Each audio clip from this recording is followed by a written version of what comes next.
गिर गए तो क्या हुआ, गिरता वही जो चलता है, बस इतना सा करना है, उठ के फिर से चलना है। I know it hurts a lot, है ना, कि अपने एग्ज़ाम दिए, क्लियर नहीं हुआ, date to foundation. Sir foundation का सिलेबस तो 11-12 जैसा ही है। फाउंडेशन नहीं हो रहा है अपने से, 2 बार दे दिए फाउंडेशन नहीं हो रहा है, 3 बार दे दिए नहीं हो रहा है, अब छोड़ देते हैं यार, नहीं हो पाएगा। या ऐसा कैसे हो सकता है, मेरा तो पूरा पढ़ाई किया हुआ था और मैंने अच्छे से लिख के भी आया था, but I got 10 marks. Definitely कुछ तो झोल है। ये सारा थॉट अपने मन में चल रहा होगा क्योंकि for some reason or other अपना फाउंडेशन नहीं हुआ। हो सकता है कि अपना अग्रीगेट 200 प्लस हो, बट कोई एक पेपर में मार्क्स कम आ गया, 2 पेपर में मार्क्स कम आ गया, या अपने सब में पास है बट अग्रीगेट नहीं हो रहा। रीजंस कुछ भी हो सकता है, अपना 150 आया, अपना 100 आया, but for some reason or other we couldn't make it, and अभी अपने बहुत ज़्यादा लो है, एंड वो होना वाजिब भी है। बट यार there are something which we need to take care, क्योंकि डेफिनेटली कुछ तो है ना अपना नहीं हो पाया, राइट, देयर समथिंग मिसिंग, है ना।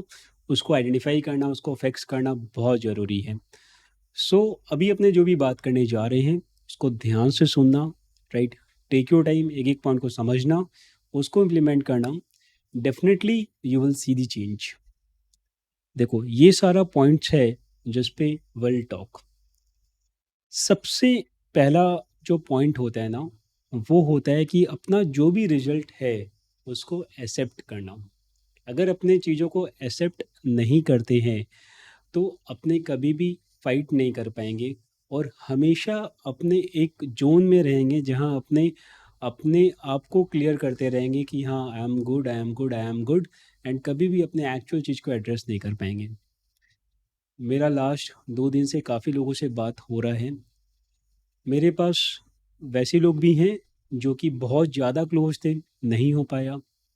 वैसे लोगों से भी बात हुआ जो अपने मार्क्स थोड़ा बढ़ा के बता रहे थे, राइट, मे बी गलती से या अदरवाइज जो भी है, लेकिन वैसे नंबर्स भी काफ़ी थे, it is not one on two case, right. वैसे लोग भी थे जिनका पर्टिकुलरली एक या दो पेपर में प्रॉब्लम है, बट बाकी पेपर ठीक है। वैसे लोग भी थे जो कि ऐसा है कि भाई ऐसा कैसे है कि नहीं हुआ, मेरा तो होना ही चाहिए, आप डन गुड, राइट। तो पॉइंट है कि सबसे पहला चीज़, सबसे पहला, अपना फाउंडेशन नहीं हुआ, allow this fact to sink in कि मेरा फाउंडेशन नहीं हुआ। अब फाउंडेशन नहीं हुआ तो डेफिनेटली कुछ रीजन होगा नहीं होने का। उन रीजन्स में ये रीजन्स एकदम नहीं होना चाहिए कि मैंने पढ़ा, मेरा नहीं हुआ, या फिर कॉपी ठीक से चेक नहीं हुआ, या फिर मेरा तकदीर ख़राब है। ठीक है, मतलब ये सारा reasons will not help you. अपने को किस चीज़ पे फोकस करना है कि वो मेरे अंदर क्या कमी थी जिसके चलते I couldn't make it. Definitely कोई ना कोई प्रॉब्लम तो है। चलो, माना कि तुम्हारा 203 आया, राइट, या मानो कि तुम्हारा with and then you couldn't clear 2 papers, या मान लो कि तुम्हारा 196 आया एंड सारे पेपर्स में तुम पास हो, 4 नंबर ही कम है। और हो सकता है कि तुम्हारा जो 4 नंबर कम है वो इसलिए कि जो कॉपी तुम्हारा अकाउंट्स का लॉ का कॉपी चेक कर रहा था, सुबह सुबह ही उसकी वाइफ से उसका झगड़ा हो गया, एंड दोनों ने फ्रस्ट्रेशन तुम पे निकाल के दो दो नंबर दोनों ने कम दे दिया and तुम्हारा 196 आ गया, अदरवाइज तुम्हारा 200 आता। मान लो वर्ष के सिनारियो में वैसा हो भी गया, राइट, तो भी क्या अपने इसको लेके कुछ कर सकते हैं? Answer is no. अगर अपने रिवैल्यूएशन में देंगे तो खाली अपना जो जिस जिस क्वेश्चन में मार्क्स नहीं मिला हुआ है उसको खाली रीवैल्यूएट किया जाएगा, राइट। टोटल लेवल पे तो रीचेकिंग वापस से होता नहीं है, सो डजेंट मेक सेंस। सो अभी अपने कर क्या सकते हैं? सबसे पहले अपने को हैंस फोर्थ ये 200 वाले मार्जिन पे फॉलो ही नहीं करना। We have to think of कि अपने को 250 कम से कम या 300 के ऊपर नंबर लेकर आने हैं। अरे, अपने 6 महीना से पढ़ाई कर रहे हैं, 1 साल से पढ़ाई कर रहे हैं, क्या डिस्टिंक्शन नहीं ला सकते? एकदम ला सकते हैं। अगर अपने आज से ठान ले कि अपने दिसंबर तक full time with full focus पढ़ाई करेंगे तो definitely you can go for it. अगर अपने डिस्टिंक्शन का ट्राई करेंगे, हो सकता है कि डिस्टिंक्शन नहीं आए, बट ये बात भी पक्का है कि अपने फेल तो नहीं होंगे। एंड मैंने हमेशा ये चीज़ सोच के ही कोई भी काम किया है। तो अपने को एक्सेप्टेबिलिटी लाना है। फिर अपने को क्या करना है इंट्रोस्पेक्ट करना है, राइट, कि कहाँ पे क्या गलती रह गया। एंड इंट्रोस्पेक्ट के साथ साथ इस बात को अप्रिशिएट भी करना है कि देयर इज सम इम्प्रूवमेंट। अपने आप को 6 महीना पहले देखो, आज देखो, तो आज तुम्हारा अंडरस्टैंडिंग पहले से अच्छा है, क्लैरिटी पहले से अच्छा है। आई हैव सीन मार्कशीट जहाँ पे पहले मार्क्स जो भी थे, जैसे मानो पहले मार्क्स 100 थे तो अभी 150 आया, राइट, पहले 120 था अभी 170 आया। इम्प्रूवमेंट है ना। तो अगर अपना क्लास 11-12 में या स्कूल के टाइम पे कुछ गैप रहा है, अपना अगर पहले से कॉन्सेप्ट बहुत अच्छा नहीं है, अपने उतने शार्प नहीं है, सो ये जो टाइम था लास्ट 6 महीना साल भर, ये तुमको हेल्प किया उन चीज़ों को वापस से रीबिल्ड करने का, एंड अभी you are at par, right. So सबसे पहला काम ये है, जो भी रिजल्ट आया उसको एक्सेप्ट कर लो, राइट। उसके बाद अपने को क्या करना है, अप्रिशिएट द फैक्ट कि you have improved over time. And तीसरा, अपने को बैठ के इंट्रोस्पेक्ट करना है कि कहाँ कहाँ पे अपना गलती रह गया। एंड ये काम बहुत ज़रूरी है, ये काम करना इज एक्चुअली इम्पॉर्टेंट। उसके बाद फिर क्या है कि now this things are done, तो अपने को अपने लाइफ में बहुत स्ट्रॉन्ग फोकस एंड डिसिप्लिन लेकर आना है। देखो, आज से 4-5 साल पहले यूट्यूब पे उतने क्लासेस अवेलेबल नहीं होते थे। जब मैं पढ़ाई करता था तब तो डेफिनेटली कुछ भी नहीं होता था। लेकिन फाउंडेशन आया 2017 में, एंड अभी 2023 है। फाउंडेशन का जो रिजल्ट है वो तो बाई एंड लार्ज 25 से 30% ही है, इस बार भी 25% था।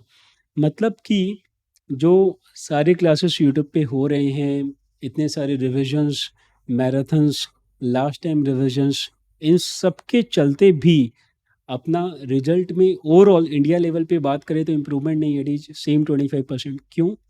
क्योंकि कहीं ना अपने फोकस को खो रहे हैं। भाई, एवरी वन इज गुड। आज सी इंस्टीट्यूट का मैट अच्छा है, अपना मैट अच्छा है, बाकी कहीं भी अपने क्लास कर रहे हैं उनका मैट अच्छा है। तो अगर अपने बार बार भटकेंगे कि भाई अपने यहाँ पे क्लास कर लिया, फिर कहीं और रिवीजन कर लिया, कहीं और अपने लास्ट टाइम रिवीजन कर लिया, कहीं और का क्वेश्चन सॉल्व कर लिया, क्यों? कि भाई वो वाला क्वेश्चन कर लेते हैं, ये एग्ज़ाम में आ जाएगा, नहीं ये वाला कर लेते हैं, ये वाला आ गया। तो इस अप्रोच से प्रोफेशनल पढ़ाई नहीं होती। स्कूल में मैं समझ सकता हूँ कि अपने को थोड़ा सा रहता था कि क्या इंपॉर्टेंट है, ये इंपॉर्टेंट कर लो, एग्ज़ाम में इससे आ जाएगा। बट अपने प्रोफेशनली ऐसा करके कभी लाइफ में आगे नहीं बढ़ पाएंगे। अपने को चीज़ों पे बहुत स्ट्रॉन्ग ग्रिप लेके आना है, और अपना जब बहुत अच्छा ग्रिप आ जाएगा तो अपने उसको एग्ज़ाम में एड्रेस कर पाएंगे। तो एकदम भी अपने को भटकना नहीं है कि अपने कुछ और मैट, कोई कोई दूसरा पीडीएफ, कोई दूसरा revision, right. I am not saying, तुम जहाँ भी कर रहे हो, राइट, जहाँ भी कर रहे हो, stick to it, follow it, right. ऐसे क्या होगा कि तुम्हारा बहुत स्ट्रॉन्ग फेथ आएगा, फोकस आएगा, और तुम चीज़ों पे ध्यान दे पाओगे। डिसिप्लिन क्यों इम्पोर्टेंट है कि अगर अपने आज सीरियस है क्योंकि अभी अपना रिजल्ट आया है हाल फिलहाल में, लेकिन अगर अपने इस सीरियसनेस को कंटिन्यू नहीं करते हैं, राइट, अपने एक हफ्ता पढ़ाई की उसके बाद फिर अपना फोकस वापस से चला गया, तो क्या होगा? अपने वापस से वही करेंगे। बोलते हैं ना, अगर अपने हमेशा वही करते चले जो हमेशा किया है, तो हमें हमेशा अपने को वही मिलेगा जो हमेशा मिले। तो डिसिप्लिन बहुत ज़रूरी है।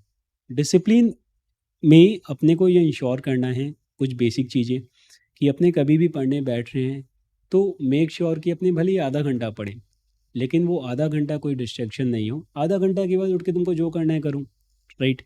सो अपने को ये स्पेसिफाई करना है कि अपने अपने कब कब पढ़ाई लेके बैठ रहे हैं, अपने को क्या पढ़ना है, राइट। उसके बाद अपने को ये इंश्योर करना है कि जब अपने पढ़ रहे हैं तब कोई डिस्ट्रैक्शन नहीं है।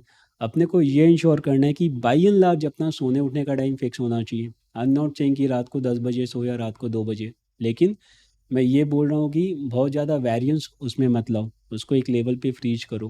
ओके, अपने अगर सोशल मीडिया पे टाइम स्पेंड कर रहे हैं तो ऐसा मत करो कि अपने हर 15 मिनट में जब भी खाली है तो अपने चला लिए। भाई अभी वॉशरूम गए, बैठे हैं, कुछ काम नहीं है, चलो 10 मिनट इंस्टाग्राम चला लेते हैं, राइट। ऐसा नहीं, तुमको जो करना है करो, बट ऐसा नहीं होना चाहिए कि तुम्हारा माइंड कोई और कंट्रोल कर रहा है। Things should be with in your control. तो तुमको अगर इंस्टाग्राम में 2 घंटा टाइम देना है, दो, बट कब देना है ये तुमको पता होना चाहिए। ऐसा नहीं कि तुम कुछ भी नहीं कर रहे हैं तो इंस्टाग्राम कर लिया, कुछ भी नहीं कर रहे हैं स्नैपचैट कर लिया, ऐसा नहीं। क्योंकि ऐसा करने से तुम्हारा फोकस बहुत ज़्यादा ख़राब हो जाएगा, right. So these are the things you should work on. What I mean by having absolute grip over things वो ये है कि देखो अपने पढ़ाई किए, अपने को चैप्टर समझ में आया, अपने को लगता है कि आ गया, फिर अपने करते हम करके आया बट एग्जाम में मार्क्स नहीं आया। भाई देखो इसमें अलग अलग स्टेजेस है। पहला तुमने चैप्टर किया, तुमको समझ में आया, क्या तुम उस चैप्टर का क्वेश्चंस खुद से कर पा रहे हैं? हाँ हम खुद से तो कर पा रहे हैं, कहीं प्रॉब्लम आता है तो देख लेता है। तो कहीं प्रॉब्लम आता है तो देख लेता है मतलब अभी तुम्हारा चैप्टर ठीक से नहीं हुआ। तो क्या करना है, वापस से प्रैक्टिस करो, वापस से करो। कब तक करो, जब तक बिना देखे तुम सारे क्वेश्चंस को सॉल्व नहीं कर पाते हो। तुम बोलोगे ऐसा करने में तो बहुत टाइम जाएगा, टाइम तो लगेगा, और अपने को करना भी क्या है, पढ़ना ही है, सो वी हैव टाइम। अच्छा फिर अब तुम क्वेश्चंस को बिना देखे सॉल्व कर पा रहा है। Now the second thing is, क्या तुम बिना सोचे सॉल्व कर पा रहे? मतलब अगर अपने किसी किसी भी क्वेश्चन को देखें, उसको सोच रहे हैं, फिर उस पर काम कर रहे हैं, इसका मतलब क्या हुआ कि तुम्हारा सोचने में टाइम जा रहा है, राइट। देखो कोई भी पेपर जो अपने बोलते हैं ना लेंदी है, तो वो लेंदी इसलिए भी हो जाता है क्योंकि अपना सोचने में टाइम जाता है। तो अपना जो रिस्पॉन्स टाइम है डेट शुड बी मिनिमल। मतलब अपने क्वेश्चन देखिए, तुरंत का तुरंत आंसर किया, चाहे वो थ्योरी हो या प्रैक्टिकल हो। इसके लिए अपने को बहुत बहुत ज़्यादा रिविजन करना होगा। वो बोलते हैं ना, करत करत अभ्यास के जड़मति हो सुजान, राइट। कि अपने अगर बार बार प्रैक्टिस करेंगे तो अपना माइंड बहुत बहुत शार्प हो जाएगा। एंड ये कैसे कर सकते हो, by revising again and again. तुमको कॉन्सेप्ट क्लैरिटी नहीं आ रहा तो बार बार उसको बार बार पढ़ो, समझो, क्लासेस को बार बार देखो। उससे क्या होगा, तुमको बहुत बहुत अच्छा क्लैरिटी आएगा, right. Once this is done, उसके बाद तुमको एक चीज़ हो गया तुम्हारा भी अच्छे से। अब तुमको इंश्योर करना है कि वो टॉपिक तुम्हारा कंटिन्यूस रिवीजन साइकिल में है। मतलब तुम उसका रिवीजन जो है वो स्किप नहीं कर रहा, तुम उसको बार बार उस टॉपिक को रिवाइज कर रहे हैं। क्योंकि रिवाइज नहीं करोगे तो एग्ज़ाम तो दिसंबर में भूल जाओगे, तो रिवीजन करना बहुत इंपॉर्टेंट है। एंड इवेल्युएट करना ज़रूरी है कि तुमको सच में आया कि नहीं। इवेल्युएट कैसे करें, भाई जैसे कोई चैप्टर है उसका रैंडमली 5 क्वेश्चन उठा लिया, उसको सॉल्व किया, सॉल्व करके देखो वो सही है कि नहीं है। So mock test will help you to evaluate. इसीलिए मॉक टेस्ट बहुत ज़रूरी होता है। तो अपने को जो भी अपना चैप्टर्स हो गया, राइट, जो भी सब्जेक्ट हो गया, वो कंप्लीट करने के बाद उसका mock test actively without without भूले, राइट, एकदम एकदम ध्यान से अपने को मॉक टेस्ट देना है, बिना चीटिंग के सिंसियरली देना है। आंसर्स वैंसर्स को रेफ़र नहीं करना, बगल वाले को रेफ़र नहीं करना। अगर अपने मॉक टेस्ट को बहुत ध्यान से देंगे तो होगा क्या, मॉक टेस्ट को अगर अपने इम्पोर्टेंस देते हैं तो अपना डिसिप्लिन अपने आप आ जाएगा कि भाई हाँ अभी मंडे को टेस्ट है तो मेरे को संडे को पढ़ाई करना है, राइट। प्रेशर आ जाएगा, डिसिप्लिन आ जाएगा। फिर टाइम मैनेजमेंट, एग्ज़ाम वाला प्रेशर, इवैल्यूएशन, मॉक टेस्ट का जब आंसर रिजल्ट तुम्हारे पास आएगा तो तुमको लगेगा ना हाँ मेरा इतना नंबर आया, कहाँ का कमी है चलो देखते हैं। तो वो सारा चीज़ हो जाएगा। अब ये सारी चीज़ों को ना एक दिन नहीं करना है, इन सारी चीज़ों को अपने को करता रह कब तक करते रहना होगा, 30 दिसंबर तक करते रहना होगा। देखो ये तुम्हारा दिसंबर टर्म जो है, ये एग्जिस्टिंग सिलेबस का, ओल्ड सिलेबस का लास्ट टर्म है। उसके बाद अपना नया सिलेबस आ रहा है, right. I am not saying कि नया सिलेबस बहुत ज़्यादा टफ है या फिर उसमें कैसे होगा। मैं बस ये बोल रहा हूँ कि अपने कुछ चीज़ करते आ रहे थे, अपने को रिजर्वेशन रहता है चेंज को लेके। तो December 23 is the last term, let's make it this time. अपने थोड़ा सा 5 महीना ज़्यादा कोशिश करते हैं, ज़्यादा मेहनत करते हैं, ज़्यादा फोकस रहते हैं। कहीं भी प्रॉब्लम आता है बैठ के डिस्कस करते हैं एंड निकालते हैं। I trust you, I have confidence in you guys कि अगर तुम लोग लग जाओगे, ठान लोगे तो डेफिनेटली कर लोगे। लेकिन करना तुमको है। I will be your guiding star, right. तुम समझो कि तुम चल रहे हो, तुमको जो लाइट चाहिए, डायरेक्शन चाहिए, उसके लिए हमेशा you can count of me, you can हमेशा काउंट ऑन मी, राइट। लेकिन चलना तो फाइनली तुमको ही है ना। तो लेट्स टेक दिस प्लेज कि you will travel the distance and अपने December 23 में फाउंडेशन निकालेंगे। तो उसके लिए आज से ही लग जाओ एंड जो भी उसके लिए रिक्वायर्ड है, जो भी करना है वो करूँ, इंक्लूडिंग तुमको बहुत सिंसियरली क्लासेस करना है, रिविजन करना है। उसके बाद फिर इंश्योर करना है कि तुमको टॉपिक आ गया, फिर उसको रिवीजन साइकिल में डालना है और जब जब मॉक टेस्ट जैसा ऐसा होता है वो देना है। ओके, चलो all the best. December 23 let's target कि अपने डिस्ट्रिक्शन लेकर आते हैं एंड फिर November 24 में इंटर देते हैं। Bye bye.